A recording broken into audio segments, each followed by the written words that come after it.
Hello everyone, and welcome back to whatever this is.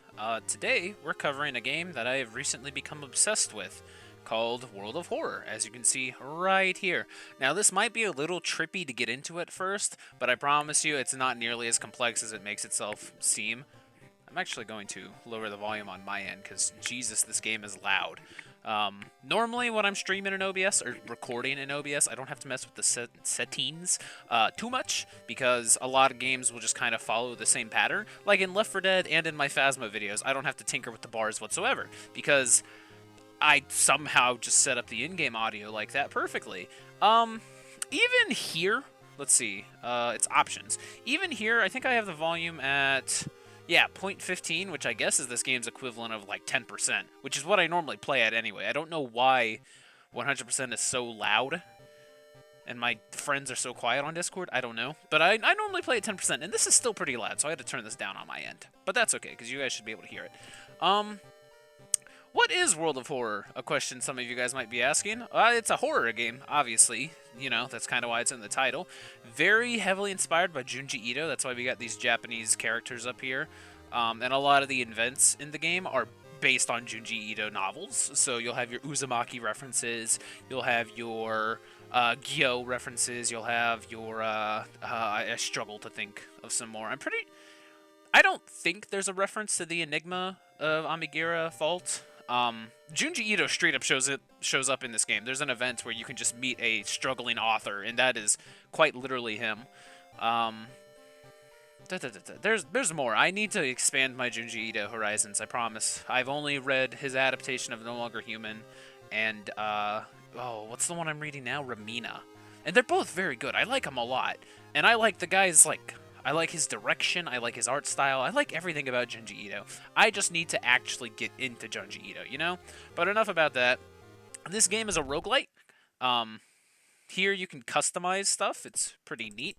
But I don't want to customize, I want to go for the traditional look. Yeah, so this is the startup screen. Like I was saying, it's a roguelite, or roguelike, I guess. Essentially... you pick your run. So this one is by far the simplest run, and this is what we're going to be doing today.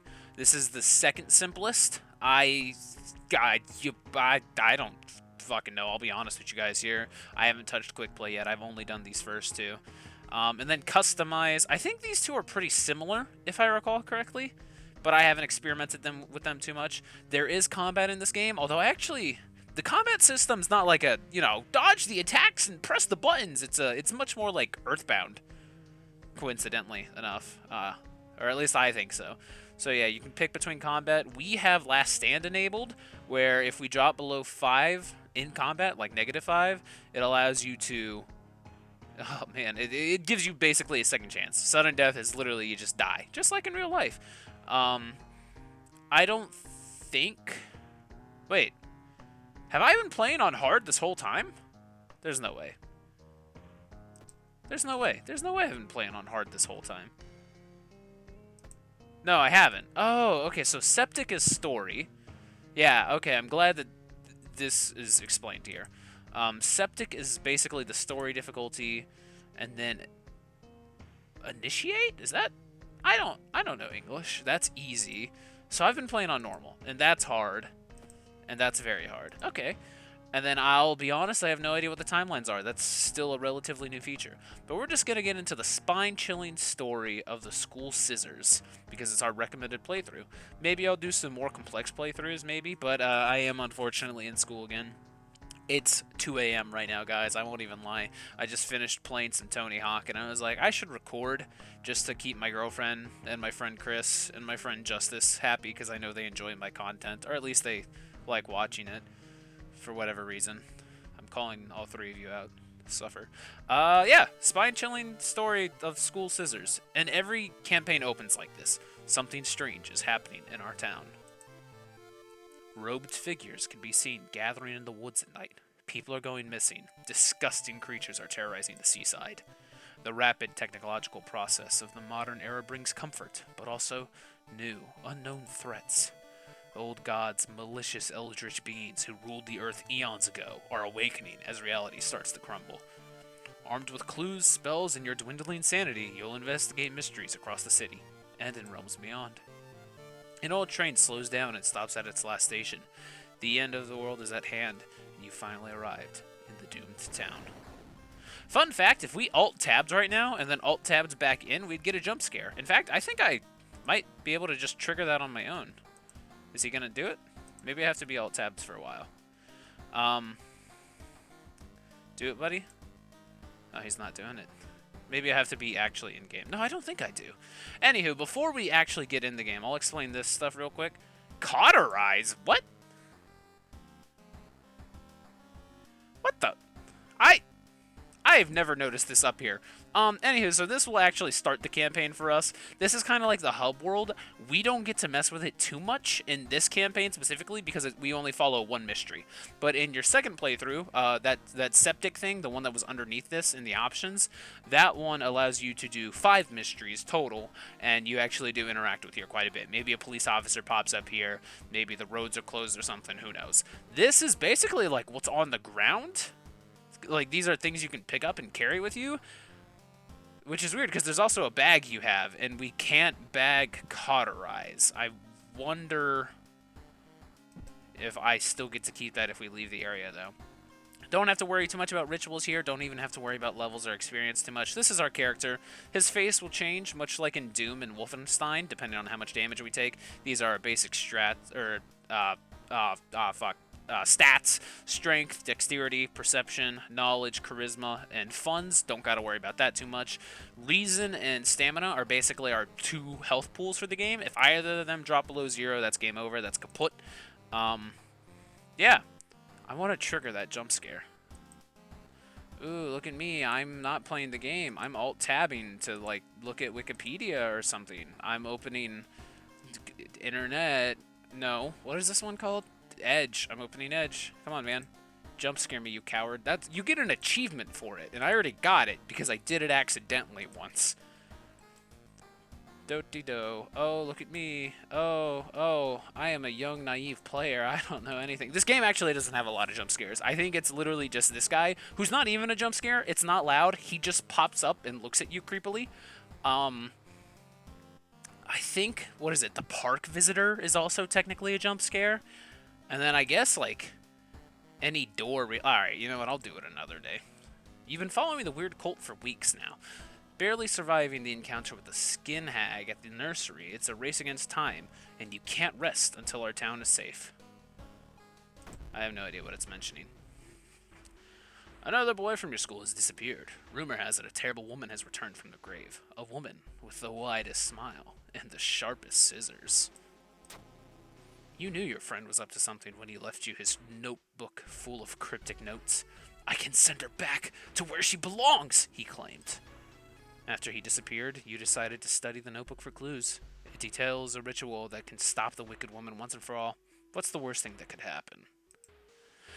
And here's most of the gameplay right here. We get presented a blurb of information, and then we have a few options. Your missing friend has left you a notebook. If the rumors are true, to stop the tall woman with scissors, you'll need to perform a ritual to force her material form to appear in our dimension. Accomplishing this requires first drawing an eldritch sigil. Is that how you pronounce that? I sure hope so, Bob. And then lighting of the holy candles. You can only hope your friend left them somewhere in the school. So let's take a look at our inventory right now. Oh, I guess this really is just here. Wow, I wish I knew that. We got our friend's diary. It's gone. It's fucking gone. Where did Cauterize go? Where did it go? Anywho. Alright, Maru is acting strange. I need to talk with her after class. I hope she didn't attempt the ritual herself. I've hidden the candles in one of the classrooms. Tomorrow I will try to perform the ritual. A strange tall woman has been following me. I can't read the rest of that. And the sigil can weaken the demon for a while. Careful with the lines. This is really important, so we'll need to remember that for later. Other pages seem irrelevant. I hope they're okay. This game has so much flavor text, and I love it. Cauterize is gone! Where did Cauterize go? What the heck? Alright. We cannot perform the ritual yet, because we don't have anything. Exploring the school will take us to the next room, but before we do that... Oh, right, we need a key. I have never gotten a key for this, and I've done this mystery like 5 times now. But, there is a baseball bat in here. And we will take this baseball bat, and we will equip it. And now we have a weapon.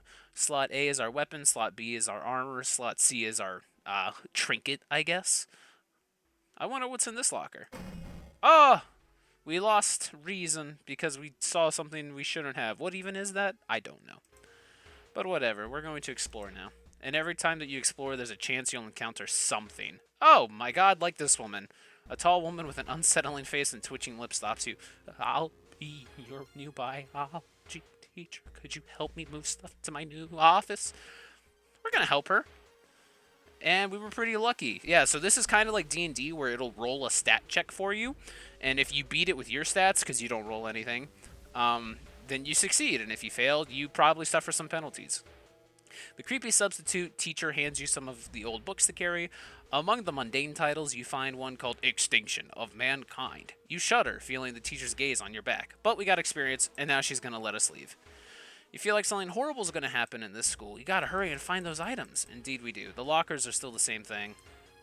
Really, all we can do is move on to the next room. Ah, yes. Apparently this is a Corpse Party reference, but I have not touched that game or anime or anything, really. You hear the faint sound while walking outside the biology classroom. Inside is the old anatomy model, its heart beating. The sight almost makes you sick. And we lost some stamina, just like we lost some reasoning when we opened that locker back there. That's one thing I wish this game did a bit more obviously. I wish it would keep track of that stuff down here, because it's very easy to like lose either stamina or reason and not know why. We found a page in the diary, an additional page. It seems that the blessed chalk was left in the pool. We gotta hurry and find it. Oh, we can also peek outside. I wonder what's outside. You shouldn't risk that again. God, I love this game. The flavor text is so good. Oh my god, there's like 5 different monsters that it can be too. Like one of them's in the window, one of them will be up here. Obviously, you just saw this guy down here. I love this game. I love this game. I hope I can play it more. I hope I can cover it more in my scholastic whatevers. You enter the damp-smelling sport wing. You notice a backpack drifting on a swimming board. Wow, I can't read. In the middle of the pool. Could it be what you're looking for? Our only choice is to enter the water, even if this event is called Dead Man's Float. You enter the pool and start swimming towards the backpack. Suddenly, the water turns murky, and you realize you're not alone in the pool. A bloated figure emerges from the murky water, blocking your only way out of the pool. Let's fight! Hello, you fat corpse. Alright. So this is combat. This is how we do combat. We have a few options here. First, we have offensive actions. There's just a standard kick, which does 2 damage, as you can see there.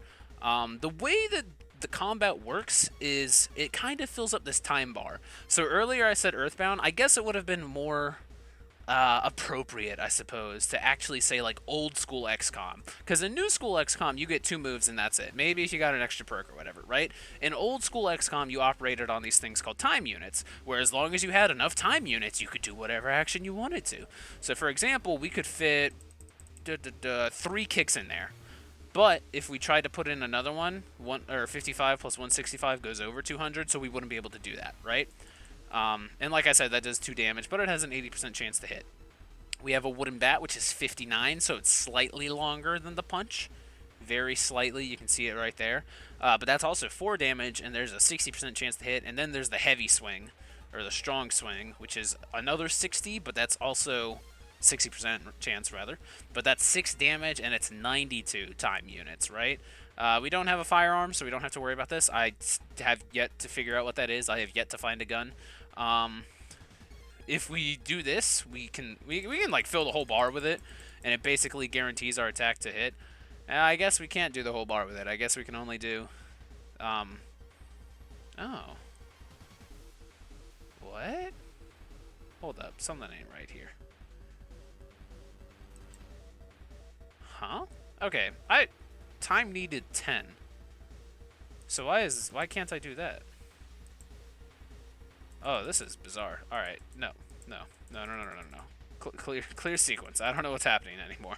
I don't mess with this. Time needed 10. That's so weird. Prepare your attack though is what I always do. I always do prepare your attack and I do a strong attack. But before we fight, we also got some defensive options. This music, by the way, God, I love it. Especially as this fat old man corpse just stares at us like this. This man has a bleeding nose. You can run away, which we definitely could do. I would not want to, though. I want to show you guys the combat, and also it increases Doom. Something we don't really need to worry about for this playthrough, but if you're doing any other playthrough, you need to pay close attention to your Doom percentage. Meditate will regain you 1 reason at the cost of 2 stamina, so if you got a lot of stamina but real low reason, you could meditate. There's Brace for Impact, which is, you know, kind of your blocking in this game. Dodging, which drastically lowers their chance to hit. We don't really have any items. You can look for an improvised weapon, but we already have an actual weapon. Combat skill. Lower your experience by 5 and raise your chance to hit by 10% for the rest of this encounter. Very interesting thing, and it might be worth it for this mystery specifically, like this one alone, if you're only doing the tutorial, because you don't have to worry about levels whatsoever. I don't think you level up at all before this tutorial ends. And then we can't do this because our stamina or reason's not below 3. This action requires an ally. That's another thing you can do. And then there's also spiritual actions, which I really have yet to pull off. Clapping and praying are part of a ritual. Most of them consist of 5 bows and claps. Even if you don't get it right, you'll be provided with a hint. I have yet to get this right. I have no idea what they do. And then praying is the opposite of whatever we saw in defense. So 1 stamina for 2 reason. But I've done enough talking. As you can see, this guy has 16 health points. He deals -2 damage to our stamina. Okay, I see. And he has 20 power, which is our chance to hit him. But if we're preparing our attack, we're guaranteed to hit him anyway. And we'll go ahead and swing our baseball bat afterwards, too. So we definitely hit him there, and we definitely hit him there, which brought him down to 10. He hit us for 2 hit points. Okay, I see why it doesn't tell me now. But we're basically guaranteed to kill him anyway. So I'm just going to kick him. I'll kick his corpse afterwards. Alright, we defeated him. We found the Blessed Chalk, which we can use to draw the sigil in the ritual. We copy the sigil as best as we can. Hopefully it'll be enough. I got my first time doing this tutorial because I thought, yes, the game wouldn't lie to me. Hopefully we did do it as best as we could. That's a lie. Most of the time it's completely randomized. So what we want to do is we want to pull that out. Pull out the friend's diary, that is. And we want to pay attention to what the sigil actually is. Jeez, I can't fucking. And then you redraw the sigils based on 2 layers. I don't know what that is, though. So I guess it looks like a star and then like a triangle with 2 circles. That's what it looks like. Okay, we got rid of that layer. No, we didn't. I lied. What? Oh.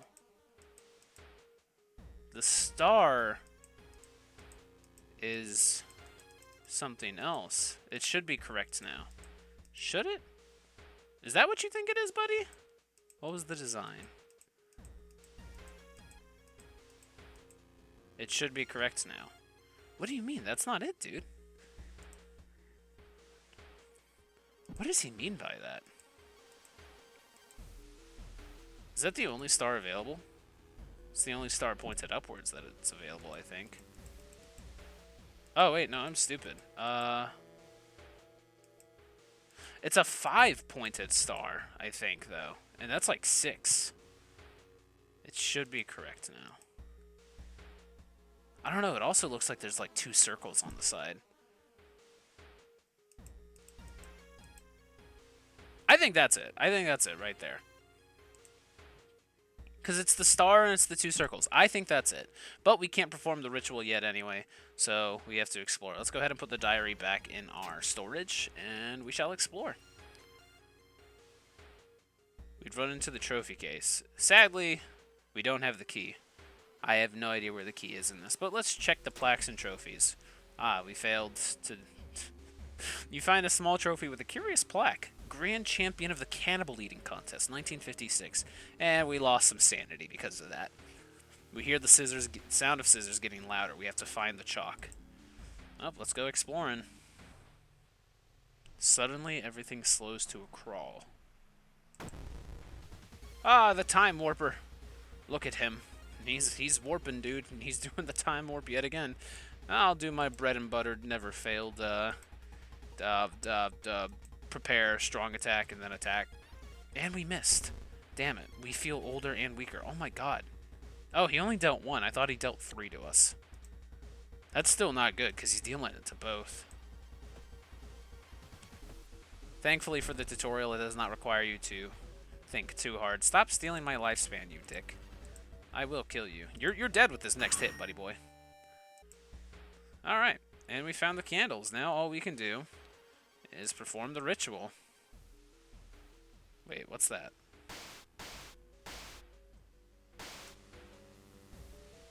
Oh, there she is. You take a step back as the writhing, amorphous mass slowly takes shape. Soon it becomes a tall, woman-like creature with 3 faces, all connected by a wide smile. Now it's your chance to fight and defeat this horror. It is also your only chance. Twisting and twitching, the demon woman enters the classroom, cackling menacingly. Am I beautiful? Oh, look at her. She deals -2 to all of it, and she's got really high health. Let's just lay into her like we've been doing. Boom. Ah, we missed. Damn it. Ah, she raised her scissors at us. We're still looking pretty hot, though. We're still doing pretty good. Alright. Okay, she's dead this next turn. Ooh, we got a slit mouth. -1 to charisma, -1 to strength. It's a minor injury. If you're doing an actual campaign, you could get this healed at the hospital. But this is just the one mystery. God, our character's beat up. Alright. Well, I'm gonna... I'd kick the shit. You know what? Kick. Surely 2 of those are gonna land, right? Boom. Yeah, look at that. Oh, I would have been scared if they didn't. Resolve combat. Ancient horror lies dead on the classroom floor, slowly dissolving into nothingness. You find your friend, gravely wounded but alive. You help him, and you limp away from the school as the police sirens get louder. Ending A. Yep, there are multiple endings. I think there are 4 endings for this one. Some other ones only have like 1 or 2 or 3 endings. It depends. But we did it. We really did. The horror is over for now. All we had was a wooden bat because it's all they gave us. Doom ended at 5. That lasted about 20 minutes or so. That's not the only mystery plaguing this town. You must continue your investigation. I'm going to go ahead and pause this and show you guys what Ending B consists of, actually. So I will be right back. Not Ending B, but I wanted to show you guys what else could be behind the door. Beautiful. Absolutely beautiful. We'll be right back. Wait, this fight's actually integral to the plot, too. On the roof, you find the girl your friend was talking about. In one hand, she holds a bag, and in the other, a pair of bloody scissors. Maru, marked by the scissor lady. Maru, you didn't have to do this. I still have the baseball bat, don't worry. Easy breezy fight for us. I'm sorry, Maru. No hard feelings. Alright, well, you're fucking dead anyway. Thanks for stabbing me. Dick. Farewell, madam. Alright, I'll be right back again. Actually, wait, no, this is real convenient. So let's look at the diary. Let's see what it takes. Okay, alright, so it's that. Alright, let's go ahead and put this back. Alright, so we know what the sigil looks like, and it's obviously not that. We're gonna leave it as that, actually. Because this is how you get one of the endings. The sound of scissors is getting louder and louder. That's another thing I like. I like all the different faces that pop up. Oh my god. Wow, this game is out to kill me. Alright, here we go. Ending B time. What's that?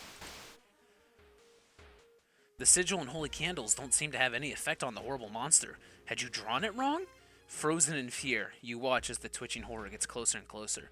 It raises its enormous scissors and croaks, "Am I beautiful?" Twisting and twitching, the demon woman enters the classroom, cackling menacingly, "Am I beautiful?" And as you can see, this is the horror version because we kind of botched it. Jesus H. Christ! Oh, I don't know if we're going to win this, actually. We took so much damage because of our terrible luck. Boom. Oh, we missed. That's not good. Oh, that's not good. That's not good. Alright, come on, do it again. Boom. Alright, cool. We got a slit mouth. Sure. Come on, boom. Boom. We missed. Okay, wait. We can do this. We can do this. All we need to do is boom and then kick her. We did it. Alright. Resolve combat.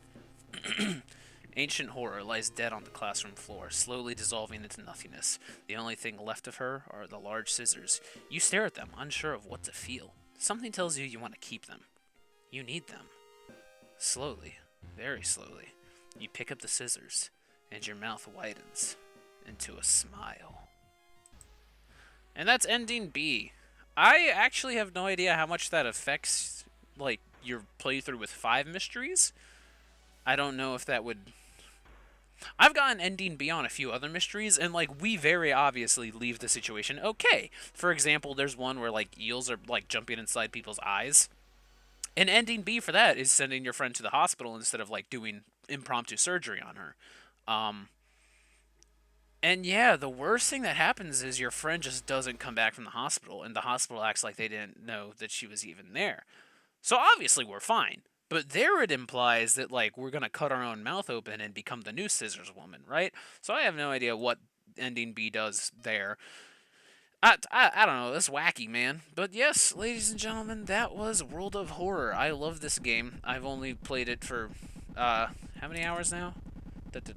4 hours total. I've done, like, 5 runs of the tutorial just to, like, understand the game fully. I have done 2 runs of extracurricular activity, and I should really mess with quick play and custom play after that. But yeah, that has been World of Horror. I like it a lot. It's a good game. Oh my god, school. Why? It's 2:13 in the morning. It's a really good game. I recommend it. The crazy thing about this, I can't leave the menu until I die. Boom. Hang on, let me... Oh, wow. That's not what I thought would happen. I don't know. Earlier I tried doing that and it still, like, took me to the game over screen because I hit Q. I really like this game, even though it's an early access. This title is a pre-release beta and might not function as expected. That is insane to me, dude. This is slightly worrying. The last update was from before Halloween, and it disabled saving. Yeah. I hope they enable saving again soon, because as much as I like this game, I don't like playing full playthroughs, because sometimes this can take a few hours. But whatever, this is a great game. I highly recommend it. I think it's like 15, 20 bucks on Steam. It's well worth your time. If you like horror, if you like Junji Ito, if you like urban legends, you'll love this game. This game is great. But that has been all for today on whatever this is, and whatever this is, and whatever it was World of Horror. I hope you all enjoyed, and if you did, go ahead and subscribe, follow, like, comment. If you got this far in the video, tell me about the last good cookie you ate. I don't want to hear about the last cookie you ate, the last good one you ate. I think the last good one I ate was probably, like, I don't know, I went to, like, some grocery store with my girlfriend, and I got, like, soy eggnog, because they're out of regular eggnog this time of year. And I got some, like, chocolate chip cookies made in store. They were pretty good. Anywho, farewell, guys. I'll see you next time. Bye-bye.